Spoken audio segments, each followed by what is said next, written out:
Shalom saudara-saudara, kesempatan ini saya pakai untuk membahas mengenai Yeremia pasal 29 ayat 11 ya. Ini pertemuan untuk semua yang anak-anak muda.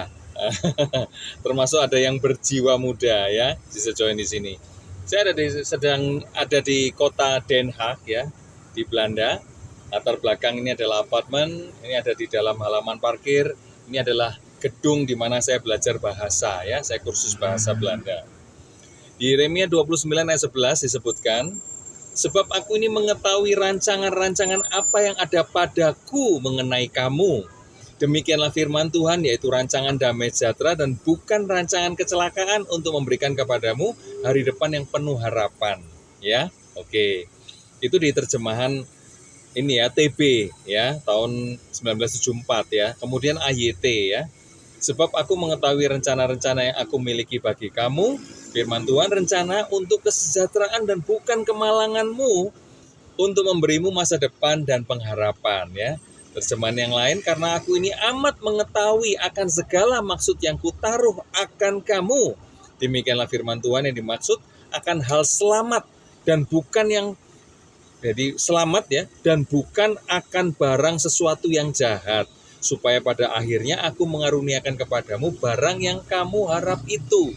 Maksudnya hal yang kamu harap itu ya. Kemudian terjemahan yang lain dari BIS, bukankah aku sendiri tahu rencana-rencanaku bagi kamu?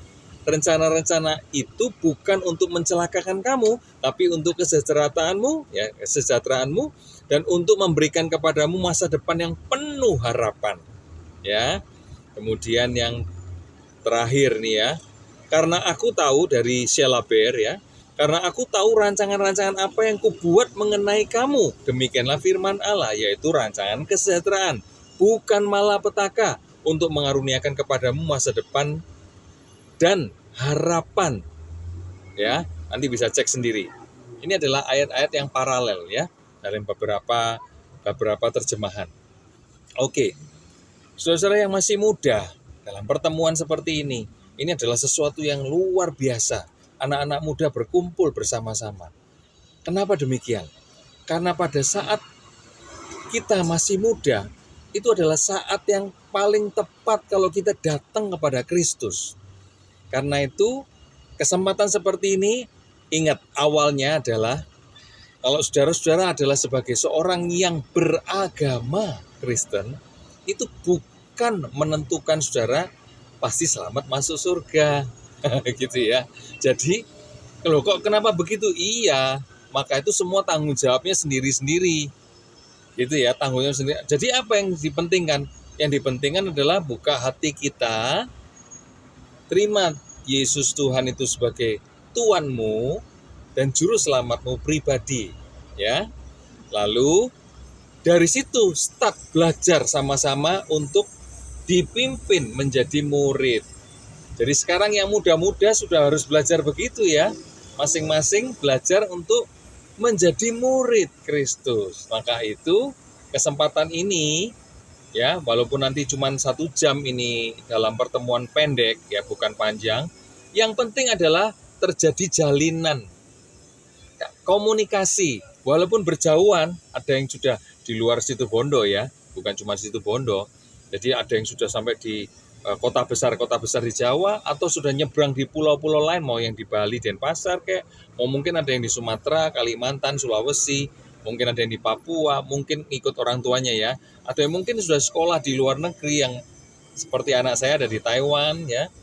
Kemudian ada yang ada di ya, yang di Papua kalau ada ya, anak saya di Sorong ya, di Sorong Papua. Nah jadi seperti itu, walaupun jauh itu bisa dekat gara-gara ada media, ada teknologi. Kita manfaatkan teknologi supaya kita terhubung, nyambung gitu ya, itu harapannya. Jadi pertemuan perdana ini membuat saudara semua masing-masing mulai bisa tahu bahwa apa? Banyak anak muda ketika datang ke kota besar ya, atau lagi ke luar negeri, apa yang terjadi? Mereka jatuh dalam berbagai pencobaan. Dibuat oleh siapa? Itu lingkungan yang mempengaruhi. Ya, bukan semata-mata karena kita mau nakal, tapi lingkungan mempengaruhi, akhirnya kita jadi hanyut. Nah, harapannya dari orang-orang yang nanti ada di dalam pertemuan-pertemuan yang pendek-pendek seperti ini setiap Jumat, ya, itu ya jam 6 sore waktu Indonesia Barat, yang di luar negeri ikut menyesuaikan jamnya. Saya Jumat jam 6 sore itu di Den Haag untuk masa summertime ini, ya, itu adalah jam 1 siang.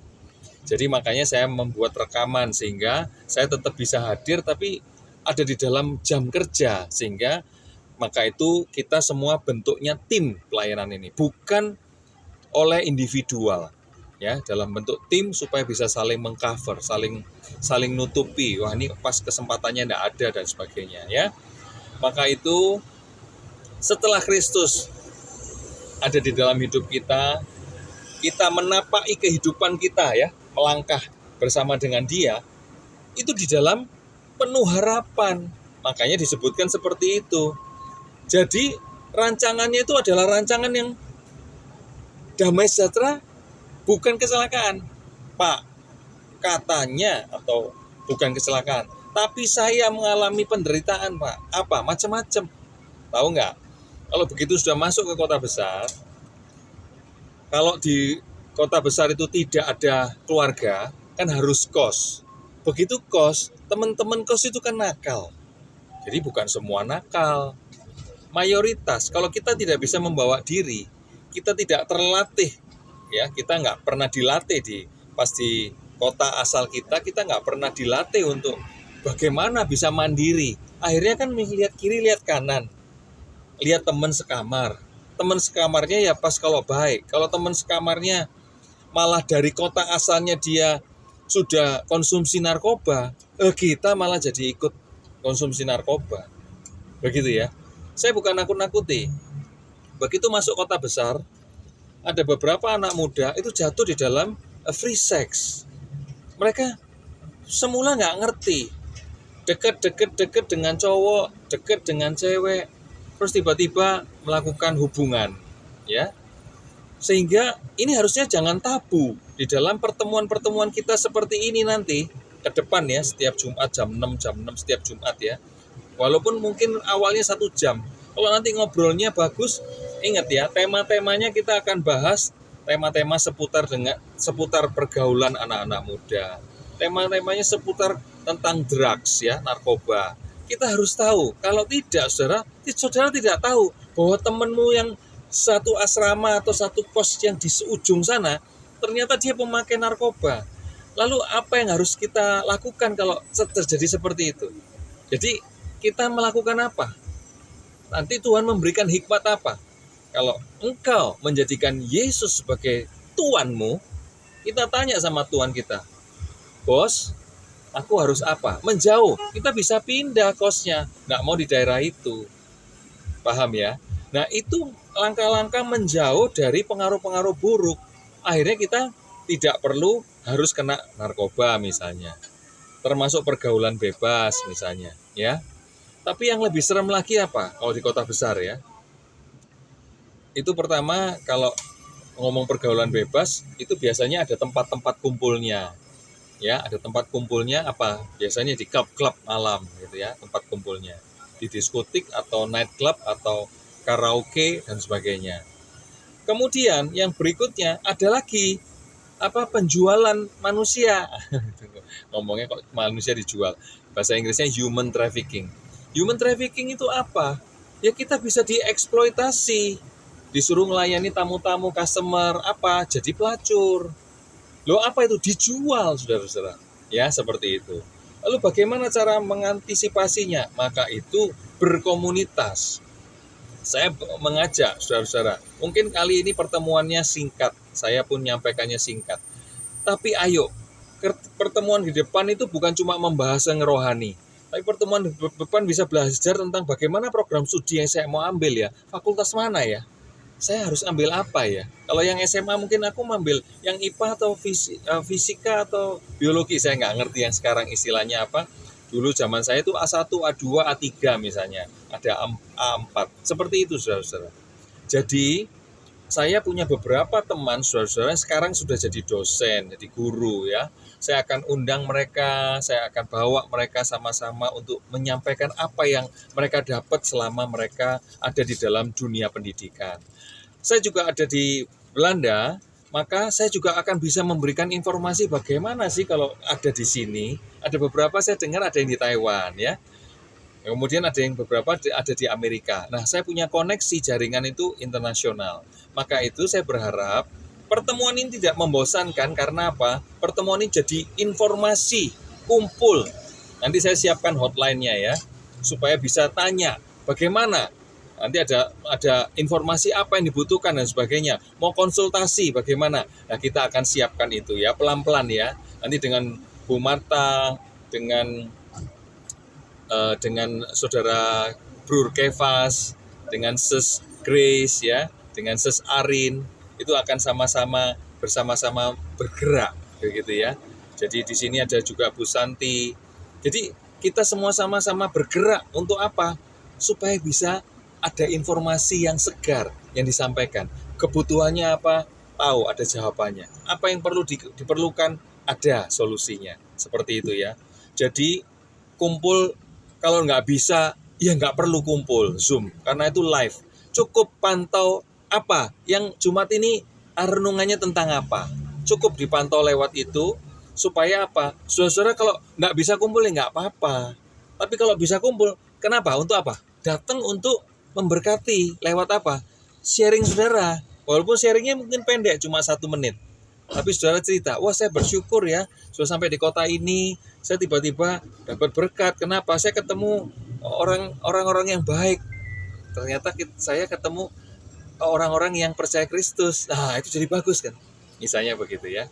Nah, harapan saya seperti itu, semoga pertemuan seperti ini virtual, walaupun virtual memang ada di luar negeri dan sebagainya. Mungkin nanti saya undang yang dari New Zealand untuk menyampaikan sesuatu. Kemudian saya undang dari Amerika untuk menyampaikan sesuatu. Jadi supaya apa? Semuanya bisa saling melengkapi. Tujuannya apa? Tujuannya supaya rancangan yang penuh damai sejahtera itu terjadi di saudara. Supaya kecelakaan itu yang tidak perlu ada. Karena apa? Hukumnya kita itu konsekuensi, saudara. Nanti kita belajar lebih jauh ya. Jadi kita bukan ngomong ini dosa atau enggak. Ini aku salah atau enggak. Bukan begitu lagi. Kita nanti ke depan akan berpikir kalau saya bertindak ini, konsekuensinya ini.